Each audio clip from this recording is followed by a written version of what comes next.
शिवाय। संसारी भक्तों ने सन्यासी महात्मा से पूछा, महात्मा, संसारियों ने अनगिनत पत्थर की भगवान की मूर्तियां बनाई हैं, सोने चांदी की मूर्तियां बनाई हैं, फिर भी संसारी चारों तरफ दुख दर्द में हैं, आनंद में नहीं। दूसरी तरफ सन्यासी महात्मा योगी ये पत्थर की, सोने चांदी की भगवान की इतनी मूर्तियां बनाते दिखाई नहीं देते और ना ही इतने पूछते, फिर भी इन्हें आनंद क्यों है और इन्हें भगवान की अनुभूति क्यों होती है। महात्मा ने मासूम भक्तों की तरफ देखा और उनसे कहा, संसारी पत्थर की मूर्तियां बनाते बनाते खुद पत्थर बन गया है। वो ये समझता है कि जिस पत्थर की मूर्ति वो अपने रचयिता की, अपने क्रिएता की, भगवान की, अपने पिता की बना रहा है, पिता उसमें आ गया। उसे ये भ्रम हो जाता है कि पत्थर में भगवान आ गया है। दूसरी तरफ जो सन्यासी है उसने उस पत्थर जैसा मन बना दिया अपना, जहाँ पे इंद्रियों का कोई कंट्रोल नहीं रह गया। इंद्रियों की ये जो जंगली इंद्रियां हैं उनकी गुलामी ख़त्म हो गई। सन्यासी पत्थर में भी भगवान देखता है और संसारी भगवान को पत्थर में देखता है। महात्मा ने कहा, मैं फिर से एक बार बता दूं दोनों के बोध में क्या फ़र्क है।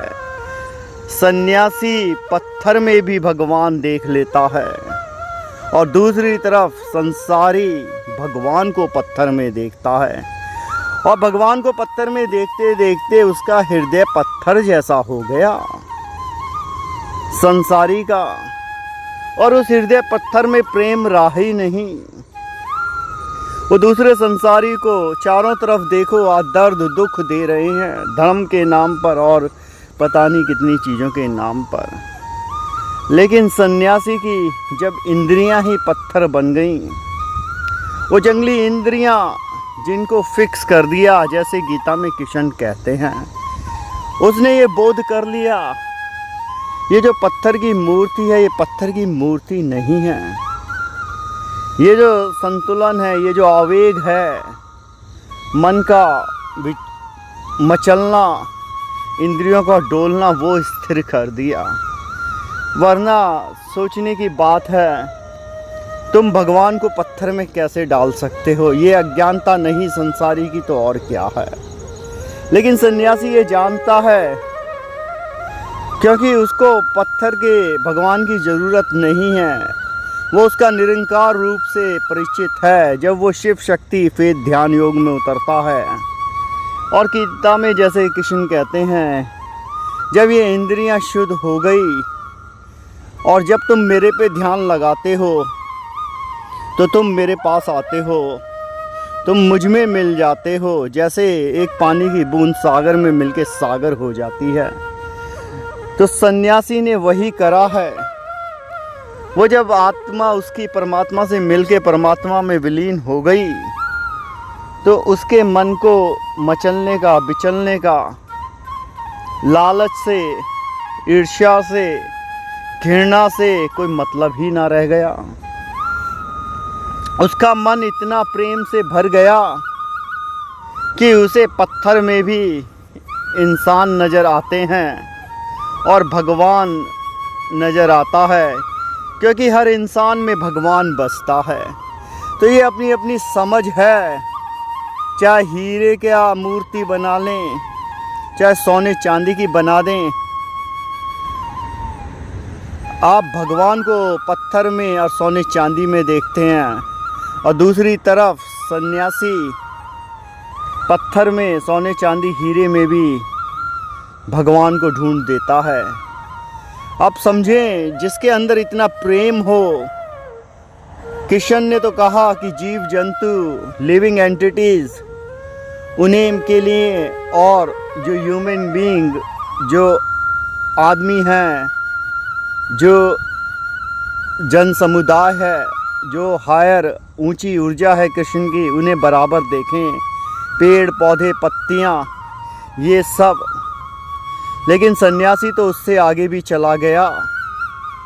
उसने इतना बोध कर लिया कि उसने धूल मिट्टी का बनाया हुआ भगवान की जो मूर्त बनाई गई, उस धूल मिट्टी में भी भगवान को देख डाला। तो भगवान की समझ है आपकी, आप मूर्तियों को किस तरीके से समझते हैं। बड़ा कठिन है ये समझ पाना कि आप भगवान को पत्थर में देखते हैं या पत्थर में भगवान देखते हैं। आंखों का नज़रिया है और इसी को दृष्टि भ्रम कहा जाता है। और ये दृष्टि भ्रम इस वजह से है, जो संसार की मोह माया लालच कामना है, क्योंकि संसारी कोई कार्य बिगर किसी लालच के कर ही नहीं पाता। तो इसलिए इस अज्ञानता का शिकार ना हो। और जब आप ध्यान में उतरेंगे तो आपको हर चारों तरफ परमात्मा दिखाई देगा, हर आत्मा में, और वो फिर सारी आत्मा एक परमात्मा बन जाएगी। ओम नमः शिवाय। आपने इतने प्रेम से सुना, आभारी हूँ, और आशा है आप फ़र्क समझेंगे कि धार्मिक स्थल बढ़ाने से, पत्थरों की मूर्तियाँ बनाने से धर्म क्यों नहीं बढ़ रहा है, प्रेम क्यों नहीं बढ़ रहा है। इसमें ना तो उन धार्मिक स्थलों की गलती है, ना उन मूर्तियों की गलती है। देवता तो हर जगह वास करते हैं। आपका तन मन शुद्ध हो जाए तो देवताओं का वास आपके अंदर और हर जगह है, चाहे वो पत्थर का टुकड़ा, चाहे धूल मिट्टी है।